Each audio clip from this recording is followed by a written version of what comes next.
പ്രിയ സുഹൃത്തുക്കളെ, goodness T വിയുടെ പ്രേക്ഷകരെ, ബൈബിളിലൂടെ ഒരു തീർത്ഥാടനമെന്ന ബൈബിൾ പഠന പങ്ക്തിയുടെ ഈ പുതിയ എപ്പിസോഡിലേക്ക് ഏവർക്കും ഹാർദവമായ സ്വാഗതം.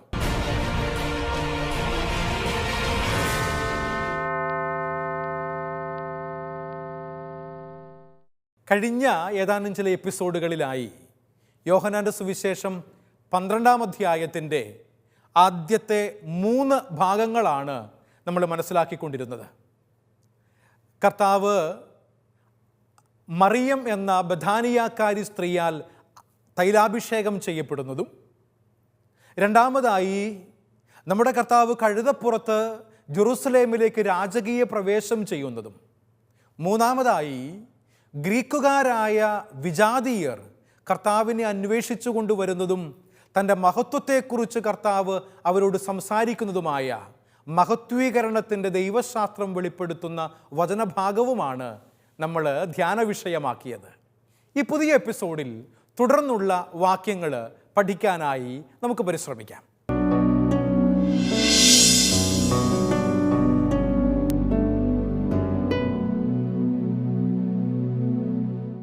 യോഹന്നാൻ്റെ സുവിശേഷത്തിൻ്റെ 12-ാം അധ്യായം 27 മുതൽ 36 വരെയുള്ള വചനങ്ങളിൽ ഈശോയുടെ പ്രാർത്ഥനയാണ് നമ്മളിവിടെ കാണുക. കർത്താവ് മഹത്വീകരിക്കപ്പെടാൻ വേണ്ടി കുരിശുമരണത്തിനും ഉദ്ധാനത്തിനും അതുപോലെ തന്നെ ദൈവപിതാവിൻ്റെ സന്നിധിയിലേക്കുള്ള ആരോഹണത്തെക്കുറിച്ചുമൊക്കെ ശിഷ്യന്മാർക്ക് വെളിപ്പെടുത്തി കൊടുക്കുന്ന വചനഭാഗത്ത് കർത്താവ് തന്നെയും പ്രാർത്ഥിക്കുകയാണ്. സമാന്തര സുവിശേഷങ്ങളിൽ ഈശോയുടെ ഗത്സമനിയിലെ പ്രാർത്ഥനയ്ക്ക് സമാനമായി യോഹന്നാൻ്റെ സുവിശേഷത്തിൽ ഗത്സമനി എന്ന വാക്കോ അപ്രകാരം ഒരു സ്ഥലമോ ഉപയോഗിച്ചിട്ടില്ല എങ്കിലും ഗത്സമനിയിൽ വേദനയോടുകൂടെ പ്രാർത്ഥിച്ച കർത്താവിനെ പോലെ തന്നെ യോഹന്നാൻ 12-ാം അധ്യായം 27 മുതൽ 36 വരെയുള്ള വചനങ്ങളിൽ കർത്താവ് വേദനയോടുകൂടെ പ്രാർത്ഥിക്കുന്നതായി നമ്മൾ കാണുകയാണ്.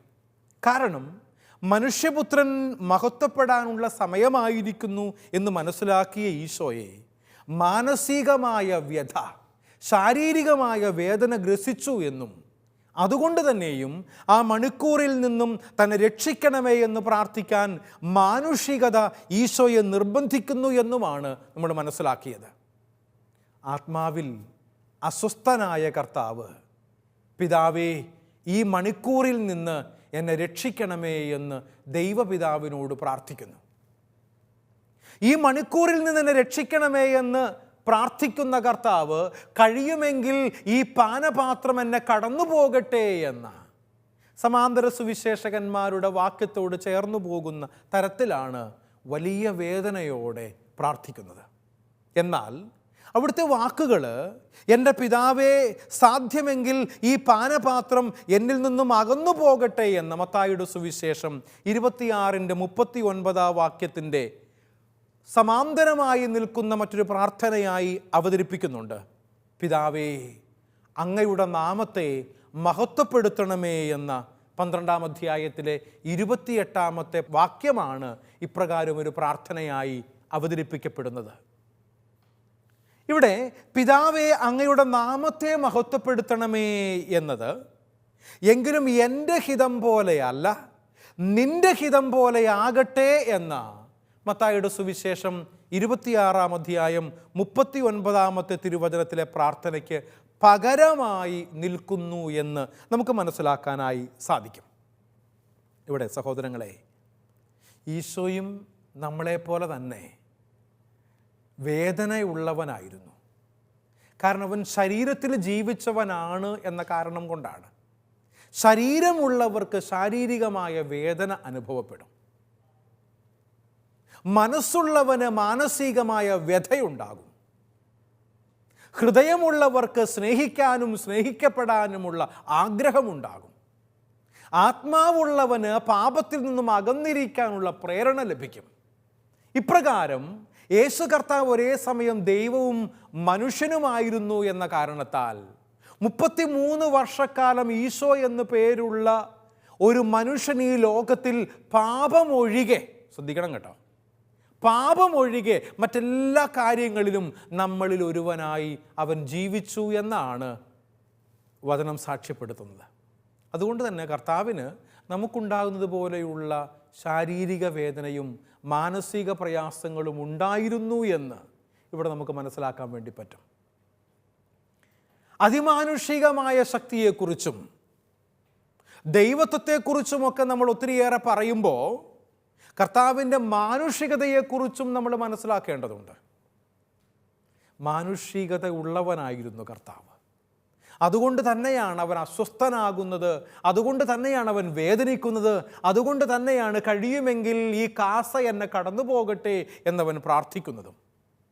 മാനുഷികതയാൽ പ്രേരിതനായി മഹത്വീകരണത്തിൻ്റെ മണിക്കൂറിൽ നിന്ന് രക്ഷിക്കണമേ എന്ന് പ്രാർത്ഥിച്ചെങ്കിലും പിതാവിൻ്റെ ഹിതപ്രകാരം താൻ ലോകത്തിലേക്ക് വന്നത് ഈ മണിക്കൂറിനെ നേരിടാൻ വേണ്ടിയാണ് എന്ന് ഏറ്റുപറയുകയും അതിനുള്ള കൃപയ്ക്കായി പ്രാർത്ഥിക്കുകയും ചെയ്യുന്ന ഈശോയെയാണ് യോഹന്നാൻ സുവിശേഷകൻ 12-ാം അധ്യായത്തിൻ്റെ 27 മുതൽ 36 വരെയുള്ള വചനങ്ങളിലൂടെ അവതരിപ്പിക്കുന്നത്.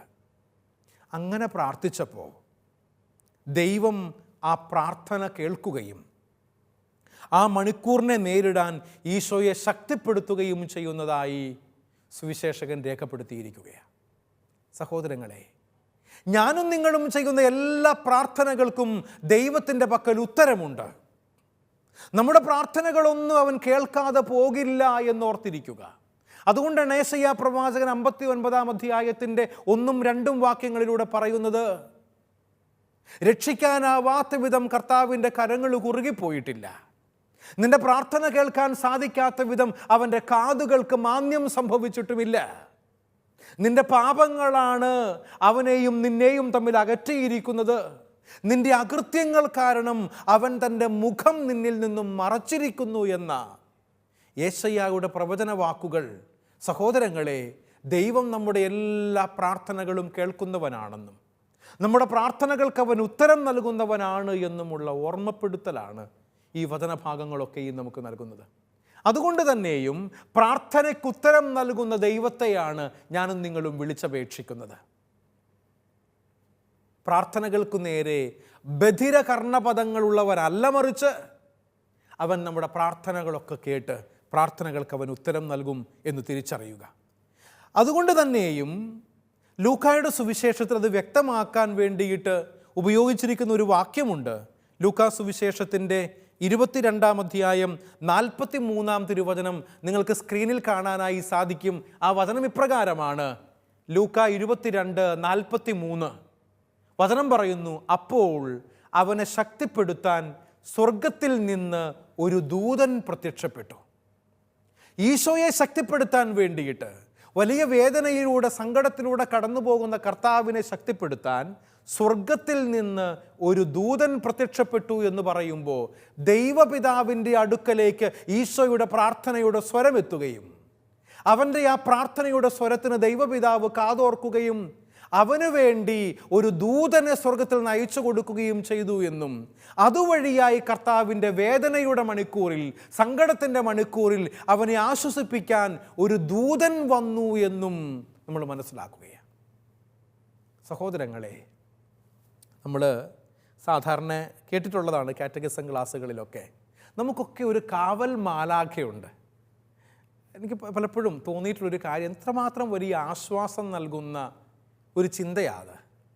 നമ്മുടെ കൂടെ നമുക്കൊരു കാവൽ മാലാഖയെ ദൈവം തന്നിട്ടുണ്ട്. തോബിയാസിന് കൂട്ടുപോയ മാലാഖയെ പോലെ നമ്മുടെ കൂടെ നടക്കുന്ന ഒരു മാലാഖ, നമുക്ക് വിഷമങ്ങൾ ഉണ്ടാകുമ്പോൾ ശക്തിപ്പെടുത്താൻ, പരാജയപ്പെടുമ്പോൾ നമ്മളെ ആശ്വസിപ്പിക്കാൻ, രോഗങ്ങൾ വരുമ്പോൾ നമുക്ക് കൂട്ടിരിക്കാൻ നമുക്കൊരു മാലാഖയെ ദൈവം തന്നിട്ടുണ്ട്, ഒരു കാവൽ മാലാഖ.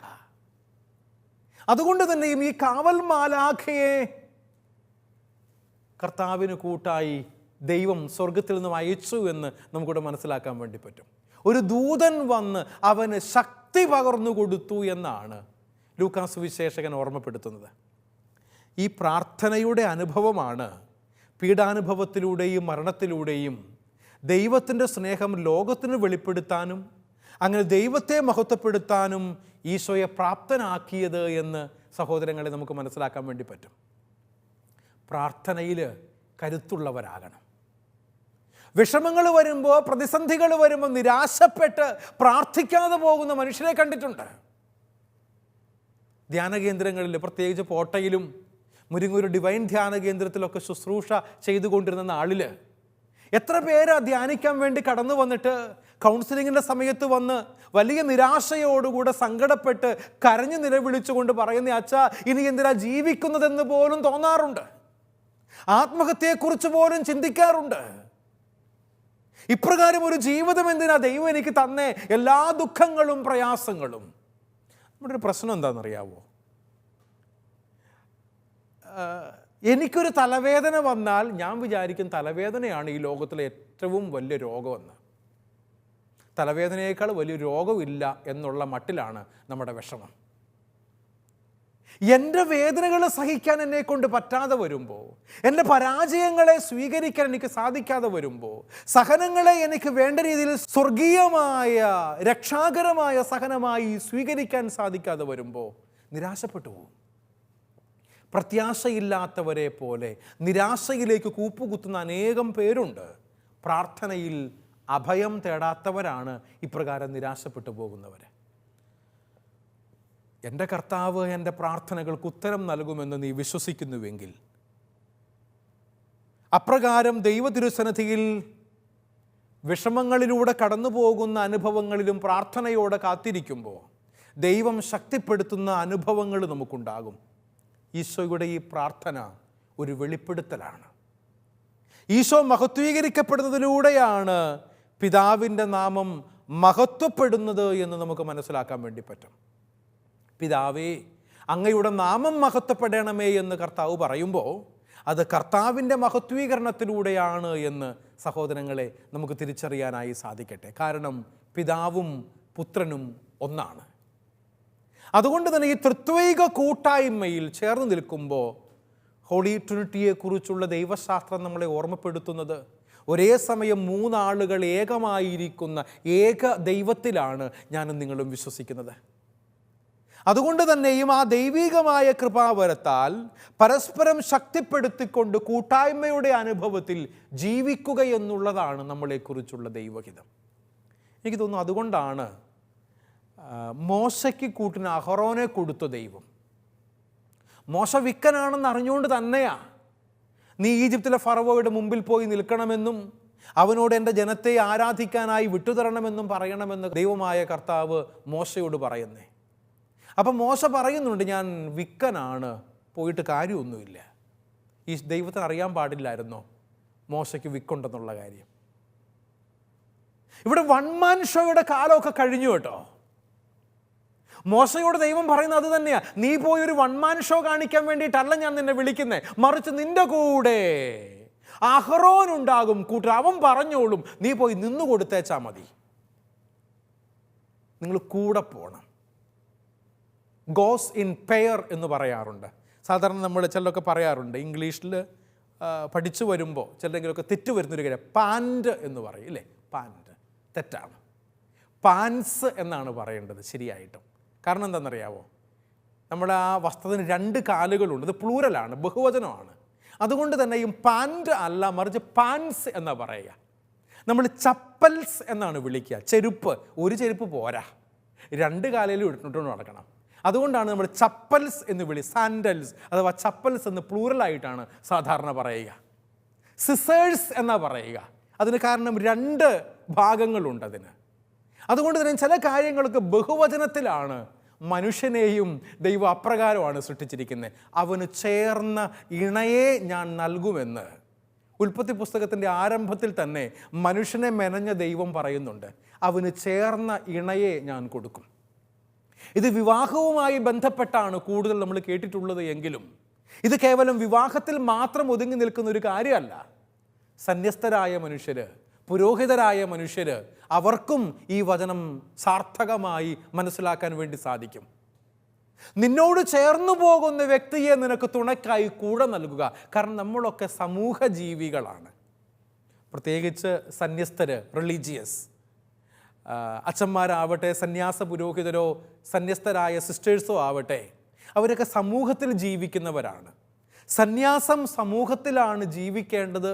കാരണം അത് കേവലം ഒരാളുടെ വൺമാൻ ഷോ ആയി കൊണ്ടു നടക്കേണ്ടതല്ല, മറിച്ച് ഒരുമിച്ച് ചേർന്ന് ജീവിക്കേണ്ടവരാണ്.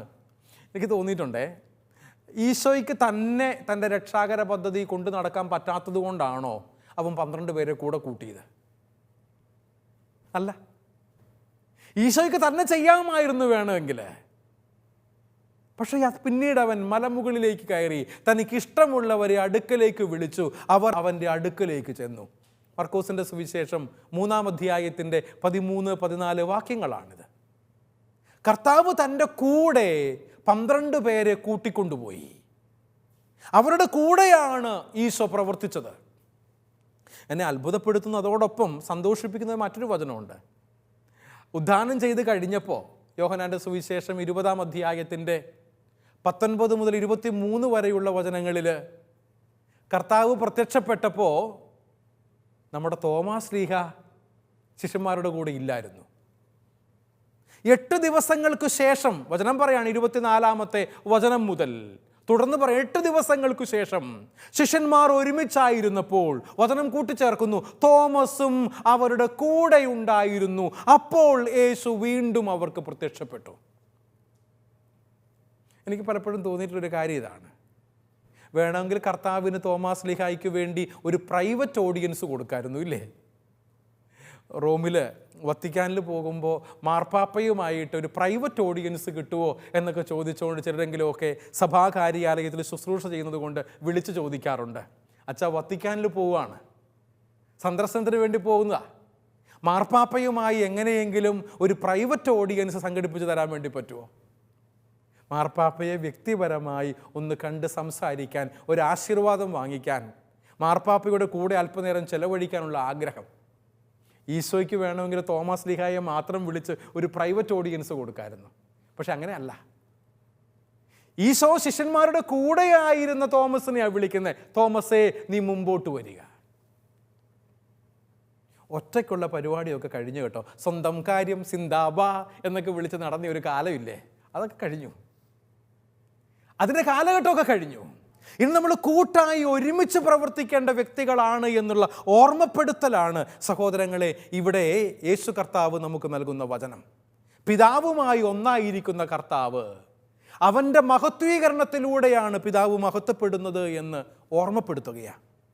12-ാം അധ്യായത്തിൻ്റെ 28-ാമത്തെ വാക്യത്തിലാണ്, ഞാൻ മഹത്വപ്പെടുത്തിയിരിക്കുന്നു, ഇനിയും മഹത്വപ്പെടുത്തും എന്ന് സ്വർഗത്തിൽ നിന്നും കേട്ട സ്വരം അവിടെ കൂടിയിരുന്ന ജനത്തിനു വേണ്ടി കൂടിയുള്ളതാണെന്ന് ഈശോ പറയുമ്പോൾ അതിന് പിന്നിലുള്ള ദൈവീക വെളിപാടിനെയാണ് അർത്ഥമാക്കുന്നത് എന്ന് നമുക്ക് മനസ്സിലാക്കാനായി സാധിക്കും. അതുകൊണ്ട് തന്നെയും ലോകത്തിൻ്റെ അധികാരിയായ തിന്മയുടെ ശക്തി പുറന്തള്ളപ്പെടാനുള്ള സമയമായിരിക്കുന്നുവെന്നും ഈശോ ജനക്കൂട്ടത്തോട് പറയുന്നുണ്ട്. ഈ ലോകത്തിൻ്റെ അധികാരിയായി തന്നെ വെളിപ്പെടുത്തുന്ന നാരകീയ ശക്തികൾക്ക്, അന്ധകാര ശക്തികൾക്ക് വിരാമമായിരിക്കുന്നു. കർത്താവിൻ്റെ മഹത്വീകരണത്തിലൂടെ, ദൈവപിതാവ് മഹത്വപ്പെടുന്നതിലൂടെ താൻ ഏത് വിധത്തിലുള്ള മരണമാണ് വരിക്കാൻ പോകുന്നതെന്ന് ഈശോ സൂചിപ്പിക്കുന്നുണ്ട്. 12-ാം അധ്യായത്തിൻ്റെ 32-ാമത്തെ വാക്യത്തിൽ, ഞാൻ ഭൂമിയിൽ നിന്ന് ഉയർത്തപ്പെടുമ്പോൾ എല്ലാ മനുഷ്യരെയും എന്നിലേക്ക് ആകർഷിക്കുമെന്ന് പറയുന്ന വാക്കുകൾ, സഹോദരങ്ങളെ, ഈശോയുടെ ഈ വാക്കുകൾ 2 തരത്തിൽ മനസ്സിലാക്കാൻ വേണ്ടി സാധിക്കുമെന്നാണ് എനിക്ക് തോന്നുന്നത്. നിങ്ങൾക്ക് സ്ക്രീനിൽ കാണാൻ വേണ്ടി സാധിക്കും. അവിടെ ഞാൻ 1, 2 എന്ന് 2 തരത്തിൽ ഈശോയുടെ ഈ വാക്കുകളെ മനസ്സിലാക്കാൻ വേണ്ടിയിട്ട് രേഖപ്പെടുത്തിയിട്ടുണ്ട്. ഞാൻ ഭൂമിയിൽ നിന്ന് ഉയർത്തപ്പെടുമ്പോൾ എല്ലാ മനുഷ്യരെയും എന്നിലേക്ക് ആകർഷിക്കുമെന്ന 12-ാം അധ്യായം 32-ാം തിരുവചനത്തിലെ ഈശോയുടെ ഈ വാക്കുകൾ 2 വിധത്തിൽ മനസ്സിലാക്കാൻ വേണ്ടി പറ്റും. 1, മരണത്തെക്കുറിച്ചുള്ള ഓർമ്മപ്പെടുത്തലായും 2, മഹത്വീകരണത്തെക്കുറിച്ചുള്ള പ്രവചനമായും കർത്താവ് വെളിപ്പെടുത്തുന്ന 2 തരത്തിൽ മനസ്സിലാക്കേണ്ട വാക്കുകളായി സഹോദരങ്ങളെ 32-ാമത്തെ വാക്യത്തെ നമുക്ക് മനസ്സിലാക്കാൻ സാധിക്കുമെന്നാണ് ഞാൻ കരുതുന്നത്. അതുകൊണ്ട് തന്നെയും ഭൂമിയിൽ നിന്നുള്ള ഉയർത്തപ്പെടൽ കുരിശിലുള്ള ഉയർത്തപ്പെടലായി നമുക്ക് കാണാൻ വേണ്ടി പറ്റും. ഭൂമിയിൽ നിന്ന് ഉയർത്തപ്പെടുക എന്ന് പറഞ്ഞാൽ കുരിശിൽ കർത്താവ് ഉയർത്തപ്പെടുന്നു എന്നുള്ളതാണ്.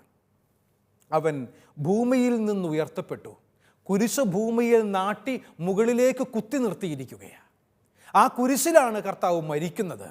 അതുകൊണ്ട് തന്നെയും കർത്താവിൻ്റെ കുരിശുമരണമാണ് ഭൂമിയിൽ നിന്നും ഉയർപ്പിക്കപ്പെടുമ്പോൾ എന്ന വാക്കുകളിലൂടെ ഓർമ്മപ്പെടുത്തുന്നത്.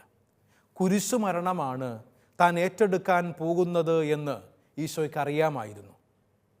മരണത്തിലൂടെ മഹത്വീകരണത്തിലേക്കാണ് അവിടുന്ന് പ്രവേശിക്കുന്നത് എന്ന കാരണത്താലാണ് സഹോദരങ്ങളെ ഇപ്രകാരം ഒരു വചനം രേഖപ്പെടുത്തപ്പെട്ടിരിക്കുന്നത്.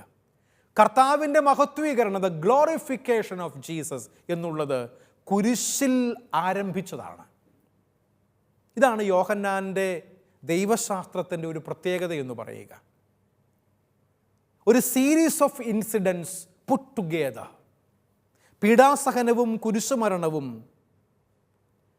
3 ദിവസമുള്ള ഭൂമിയിലെ അടക്കം ചെയ്യപ്പെടലും അതിനുശേഷമുള്ള അവൻ്റെ ഉത്ഥാനവും സ്വർഗത്തിലേക്കുള്ള ആരോഹണവും ഒരുമിച്ച് ചേർത്തുകൊണ്ടാണ് യോഹന്നാൻ സുവിശേഷകൻ unlike the synoptic gospel writers, സമാന്തര സുവിശേഷകന്മാരിൽ നിന്നും വ്യത്യസ്തമായി ഈ 5 കാര്യങ്ങളെയും കൂടെ ഒരുമിച്ച് ചേർത്തുകൊണ്ടാണ് ദ ഗ്ലോറിഫിക്കേഷൻ ഓഫ് ജീസസ്, കർത്താവിൻ്റെ മഹത്വീകരണത്തെക്കുറിച്ച് യോഹന്നാൻ്റെ ദൈവശാസ്ത്രം വെളിപ്പെടുത്തുന്നത് എന്ന് നമുക്ക് മനസ്സിലാക്കാൻ വേണ്ടി പറ്റും.